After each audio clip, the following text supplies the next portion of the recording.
It might be hard to believe, but Rainbow Six Siege celebrated its second birthday at the end of 2017, and it has most definitely aged well. But Rainbow Six Siege didn't earn its accolades by staying put. Siege has continually changed since its launch, and unless you're one of the die-hard fans who's been around since the beta, you may not know everything it's been through. And that's why we're here. Hi, I'm Alpha Lance with the Leaderboard, and this is Rainbow Six Siege then versus now. And don't forget to hit the bell icon to become part of the notification squad.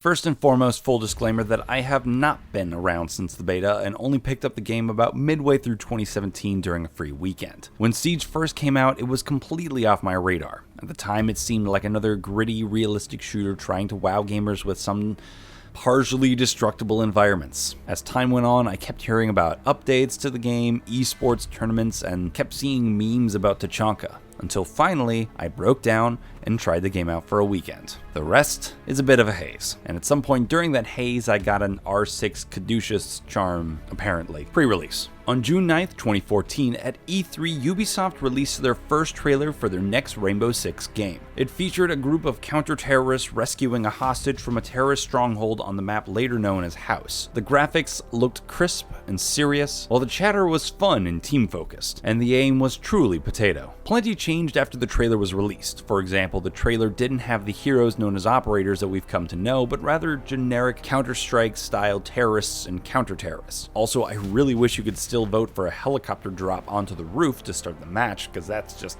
awesome. A closed alpha was held in April of 2015, and then in September of the same year, a closed beta began for those who pre-ordered the game. During these early playtests, players either attacked as Rogue Spear or defended as Raven Shield. These team names were references to previous Rainbow Six titles. At launch, those would simply be changed to Orange and Blue Team. Then, on December 1st, 2015, Rainbow Six Siege released worldwide. Released in time for the holiday rush, Ubisoft's multiplayer exclusive game was receiving mixed reviews. Generally, Siege was praised for its destructible environments, tactical teamwork focus, and excellent map design, but received criticism for microtransactions, a lack of content, and a season pass being advertised before launch. Siege's initial release was underwhelming in numbers. Now, I know what you're thinking. Rainbow Six Siege, our precious baby Rainbow Six Siege, was accused of having a lack of content? I know, it's crazy, but obviously it was not the game we know and love today. The $60 game launched with 10 maps: House, Oregon, Hereford House, Clubhouse, Plain, Consulate, Bank, Canal, Chalet, and Cafe. Bartlett University, while in the game, was only available as a map in Terrorist Hunt at first. 20 operators, 21 counting the recruit, were available at first. Much of Siege was very different from the game we know today. The game had no alpha packs or an in-game shop, and Ubisoft had not announced its game-as-a-service mentality yet in regards to its future DLC. Operator loadouts weren't as varied, as claymores and impact grenades wouldn't be included for several months. Barbed wire was tougher to destroy and slowed your movement even more. Shooting at opponents' limbs gave a damage reduction multiplier, and hitboxes included characters' helmets, pouches, and accessories. Since launch, some operators have gone through minor changes. Sledge's loadout used to include breach charges instead of stun grenades. Thermite had frag grenades instead of stuns, which you can still play in the no intel situation. Bandit and Fuse had one less of their devices, as in 3 batteries and 2 charges respectively, while some operators got rather drastic changes. Glaz's scope has gone through several iterations, and his rifle could once one-shot enemies with a body shot. Pulse's monitor used to be much more foggy and dark.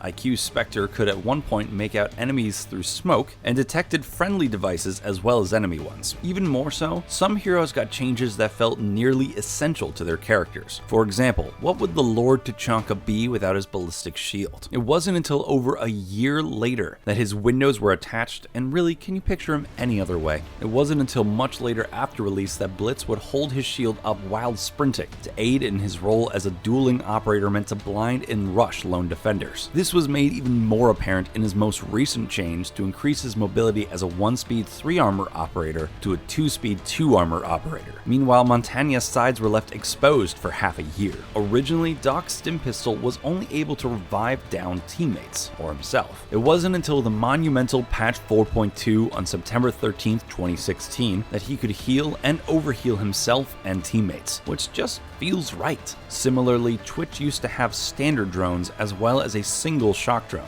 which was much louder, slower, and had a shorter taser range. And it was patch 4.2 that gave her a shock drone during the prep phase. She was the first operator to have 2 drones active at once. Until then, if you threw out your backup drone, your prep phase drone would be destroyed. Though to balance her now small army of drones, their ammo capacity had been reduced from 15 shots to 5, but their range was also increased. Arguably, the original operator who's gone through the most reworks is Kapkan. Originally, Kapkan's traps were much deadlier, instantly killing anyone caught in its blast, but the traps were much easier to detect. A red screw could be seen from the opposite side of the frame it was attached to, and the red laser was visible, making them much easier to spot, especially at night. Seasoned players were learning his tricks, so Ubisoft later changed Kapkan from a 1-speed to a 2-speed 2-armor operator, increased his trap count from 3 to 5, and gave him impact grenades instead of barbed wire, allowing Kapkan the freedom to place more traps in much farther locations during the prep phase. Reviewers and gamers were happy with Rainbow Six Siege's multiplayer. Its PvE mode was seen as calmer and much more fun by some, and its PvP mode had good replayability with its unique destructive environments and 3 unique yet similar game modes. Ubisoft worked to improve its own game, and within 2 weeks of launch, they released patch 1.1, reducing the amount of time defenders could remain undetected outside from 5 seconds to 2 to help curb spawn kills, and implemented auto kick features for team kills. The game's fanbase was happy, but it wasn't as large as they had hoped. Ubisoft made good on their promise of more DLC to come, and little did anyone know just how much was on its way. The DLC Dynasty. Operation Black Ice. In February of 2016, just 2 months after Siege's release, Ubisoft launched Operation Black Ice, the first of many DLC packs which included 2 new operators, Buck and Frost, 1 map, Yacht,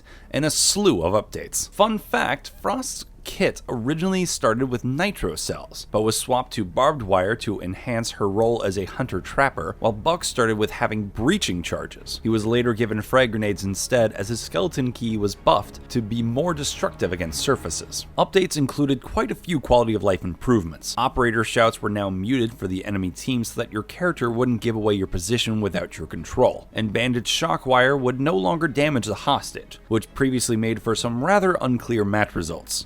Well, yes, it was my shockwire that killed him, but the attackers put him there, so why did we lose? Like any game, unexpected bugs surfaced.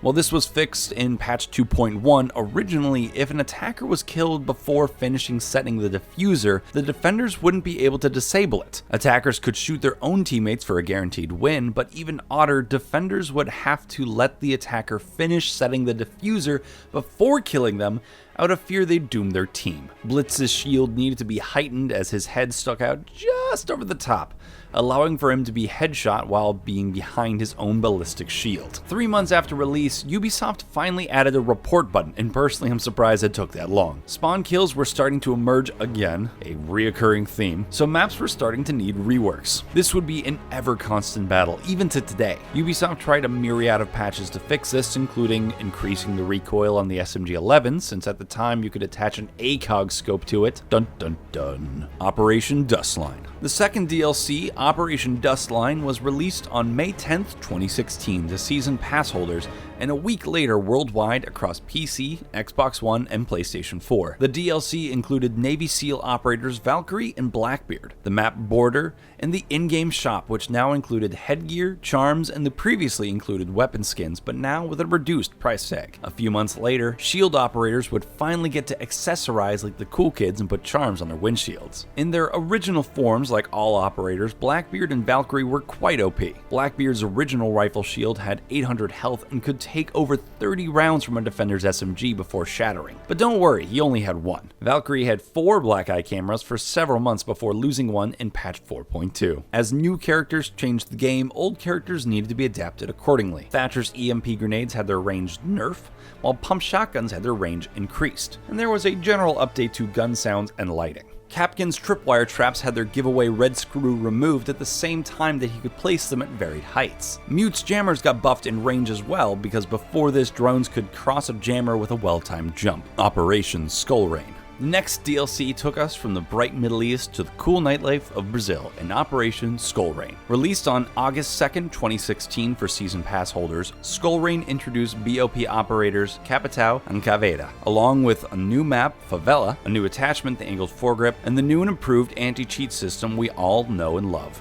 battle eye. Or rather, we love and cheaters hate, but also we hate the ones who hate it, and I love that. Like all DLCs, most parts of the operation were available immediately for all to enjoy, but non-season pass holders had to wait a week to try out the new operators, and all the Caveta players who had to wait another 2 months for Ubisoft to patch it so that players couldn't quit the game mid-interrogation to cancel her ability. Talk about losing the war to win the fight. Patch 4.2. The following month, Ubisoft released patch 4.2, its biggest patch yet. With it came Twitch's previously mentioned rework, the reworks for Doc and Blackbeard's shields, as well as Valkyrie's nerf of camera. Claymores and impact grenades were added to the loadouts of Thatcher, Twitch, Glaz, and Thermite on offense, and Caveta, Castle, Smoke, and Rook on defense. The muzzle brake and extended barrel attachments were also added to some weapons, plus many more additional tweaks to dozens of guns. Operation Red Crow. The last DLC of Year 1 was the Japanese-themed Operation Red Crow. Released in mid-November of 2016 for Season Pass holders,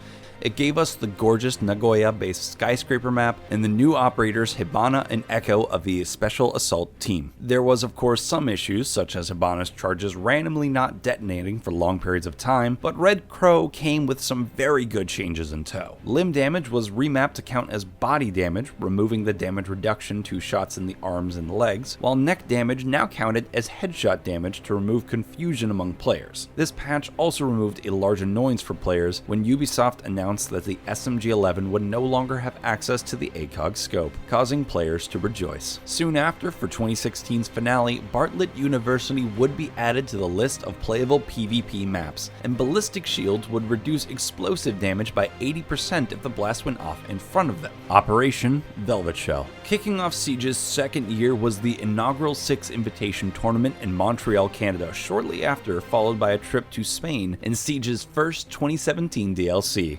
Operation Velvet Shell. Released to Season Pass members on February 7, 2017, Velvet Shell's operators made us very aware of our feet with Jackal, and much more terrified of black rectangles with Mira. We also got the fanciest house of a map, Coastline. In March of 2017, Glaz had his scope reworked to what we know him now for, and Buck's skeleton key attachment was given a second magazine. Plus, Ubisoft finally got a place to try all these changes out with the introduction of the technical test server. In mid-2017, Ubisoft released a massive hitbox rework that limited an operator's hitbox to only their human body parts, and not their pouches, backpacks, massive earmuffs, or other accessories, allowing them more creative freedom in designing future operators. Even with smaller hitboxes though, Glaz's recent reworks had made him too powerful. Ubisoft responded by reducing his damage significantly, and the time it took him to recenter his crosshairs after each shot. They also changed certain allies' loadouts that Glaz often paired well with. Like little school children comparing lunches, Ash and Thermite traded their smoke grenades with Fuse and Jackal for their stun grenades. Operation Health. Operation Health was different from the other DLC packs, and Ubisoft was well aware of this. Rather than release new content,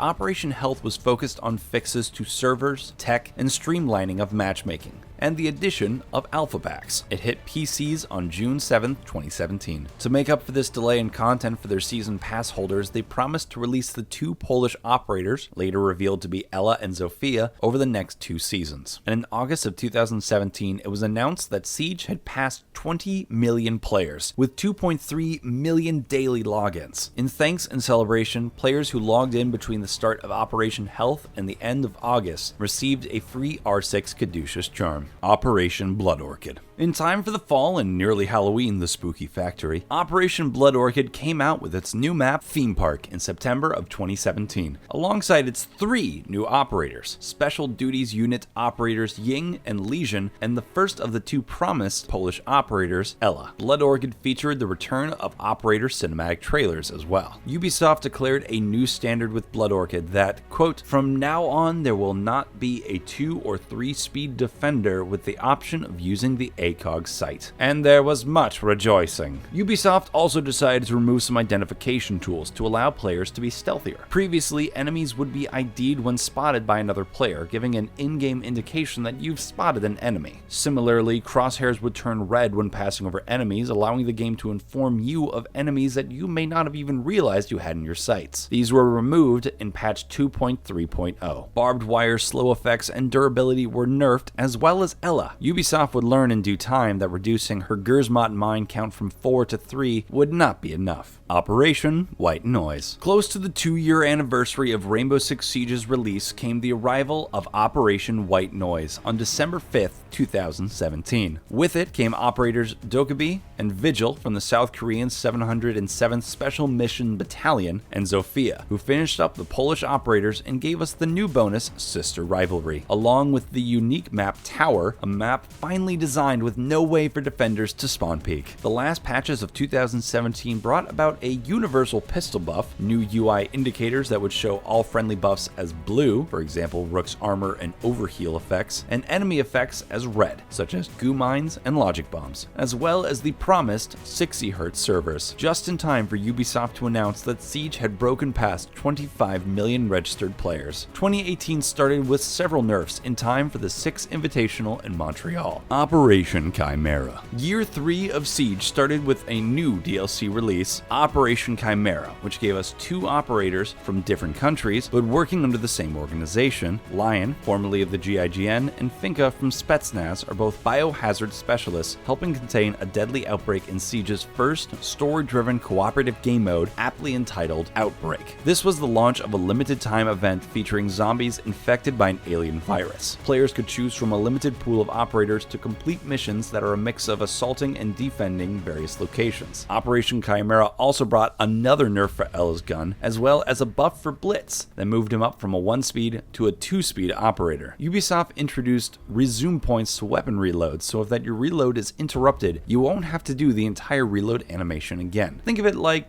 checkpoints, but for your bullets. It's the small updates like this mixed with the big updates like Outbreak that make me excited for what Ubisoft has in store for us, keeping things fresh while also finding tweaks to improve their game that we didn't even ask for. At the 6th Invitational in February of 2018, it was announced that there are currently no plans for a direct sequel for the game, and they plan to support Rainbow Six Siege for the next 10 years. So here's to you, Ubisoft. Here's to the future. If they don't spoil us enough already, Ubisoft has announced that they plan on having 100 operators in Rainbow Six Siege. Ubisoft also released their roadmap for Rainbow Six Siege's Year 3 seasons. Season 1 is of course Operation Chimera, followed by an unnamed operation that will include 2 Italian operators and a new map set somewhere in Italy that we should expect in May. Then sometime in the summer we should be expecting the 3rd season, where we'll be getting another worldly duo with some map reworks, this time a Delta Force operative and someone hailing from Scotland Yard. Last, probably around the holidays, we'll be getting a new Morocco-based map